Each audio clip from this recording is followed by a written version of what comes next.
Wah guys, pasar kripto sedang berdarah-darah nih guys. Jadi market kripto kita sedang merah semua nih. Ini koin-koin yang saya sudah favoritkan. Ini juga merah nih ya. Jadi ya ini bukan financial advisor ya. Jadi jangan kalian melihat koin favorit saya jadi kalian mengikutin.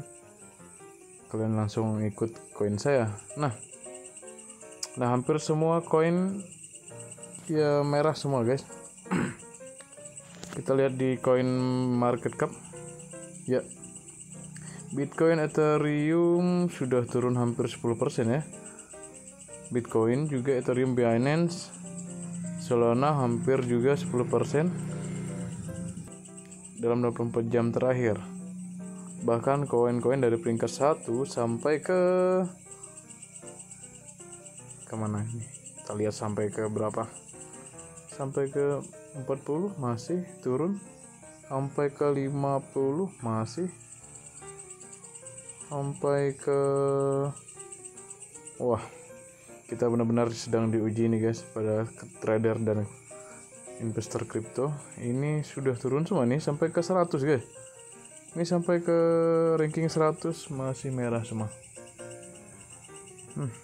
Tether juga, ini dolar merah, USDC juga merah.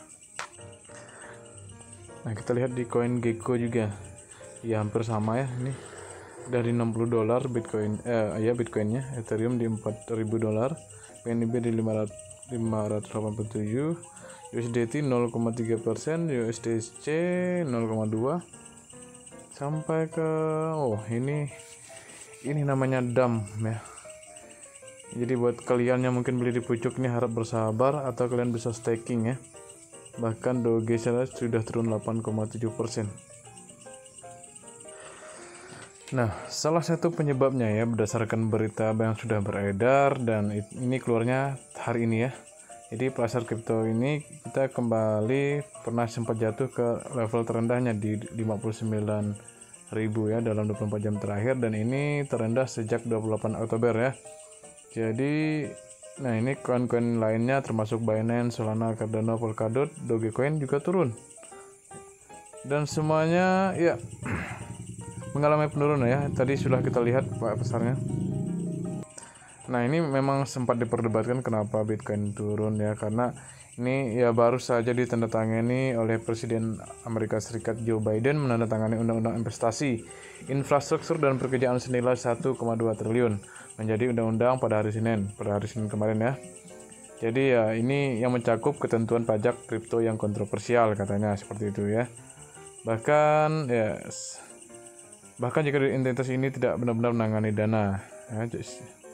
Jadi sementara ya ini sebetulnya sudah bukan dibantah ya. Senator Cynthia Lummis dan Ron Wyden ini menentang undang-undang tersebut. Keduanya kini telah memperkenalkan inisiatif legislatif alternatif yang akan melihat aktor-aktor tertentu dikecualikan dari persyaratan pelaporan pajak. Nah, jadi ya si Senator Lummis ini dia ingin ingin memperkenalkan alternatif lain ya. Jadi jangan semua aset kripto atau ya tentang persyaratan pelaporan pajak gitu loh ya. Jadi ini kan yang ditakutkan oleh investor nih mungkin karena di kripto itu kan kita bisa mendapatkan pendapatan yang tinggi ya. Jadi di undang-undang itu kita diwajibkan untuk melapor pajak gitulah mungkin ya pendapatan kita, karena ya kita tahu kalau kita mendapatkan sesuatu atau di Indonesia dikenakan PPh gitulah ya. Tapi ini masih belum pasti ya, karena kita ingin melihat sejauh mana ini bearish akan berlangsung. Bahkan kalau kalian lihat juga ya, Cina itu juga sedang mendukung si Biden nih. Jadi selain VAT dari Amerika Serikat, ada VAT juga dari Cina. Nah, ini VAT dari Cina ya. Jadi Cina berjanji untuk menyerang entitas milik negara untuk kegiatan penambangan kripto.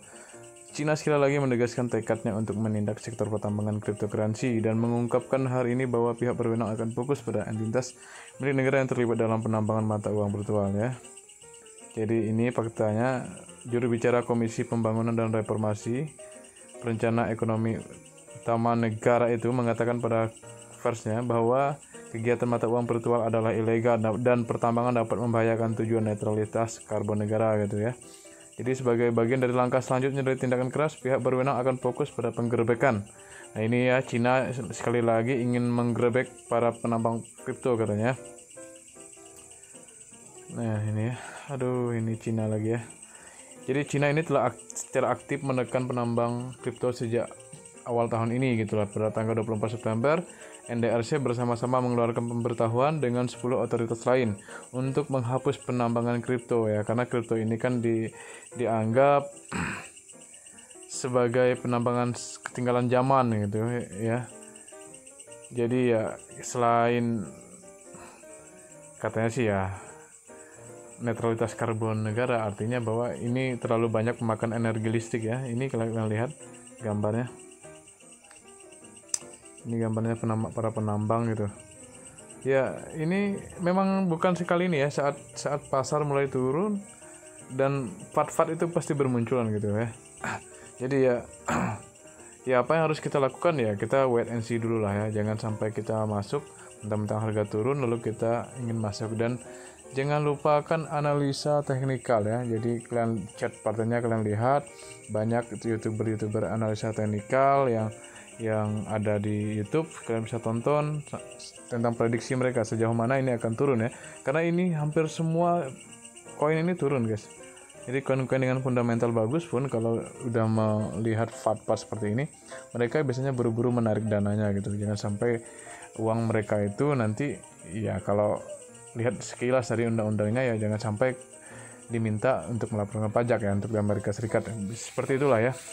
Tapi lebih jelasnya kita lihat perkembangan dulu dalam beberapa hari ini. Jangan cepat mengambil keputusan gitu ya. Dipertimbangkan dulu, wait and see lah ya.